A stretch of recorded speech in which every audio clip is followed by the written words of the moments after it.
င်ဟာညဘက်မှာတယောက်တည်း taxi ငှားစီးတက်တဲ့သူဆိုရင်ဒီအဖြစ်အပျက်ကိုအဆုံးထိနားထောင်သွားပါဒါဟာရန်ကုန်မြို့ရဲ့လမ်းမထက်မှာတကယ်ဖြစ်ခဲ့တဲ့ကိစ္စတစ်ခုပါ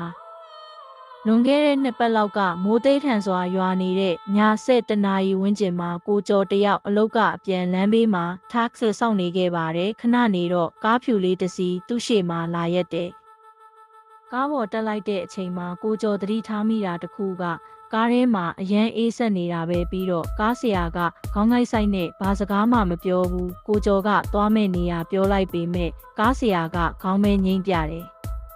လမ်းတစ်ဝက်ရောက်တော့ကိုကျော်ကဖုန်းထုတ်လိုက်တဲ့အချိန်မှာဖုန်းစကရင်ကနေတဆင့်အနောက်ကြီးမှန်ကိုမြင်လိုက်ရတယ်အဲ့ဒီမှာတင်သူသွေးပြတ်သွားတာပါအနောက်ကြီးမှန်ထဲမှာမြင်နေရတာကကားမောင်းနေတဲ့သူမဟုတ်ပဲဘယ်သူမှမရှိတဲ့ခုံလွတ်ကြီးပဲ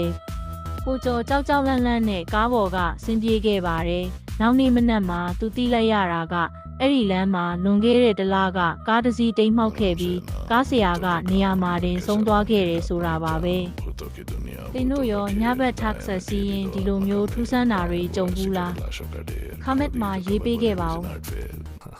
။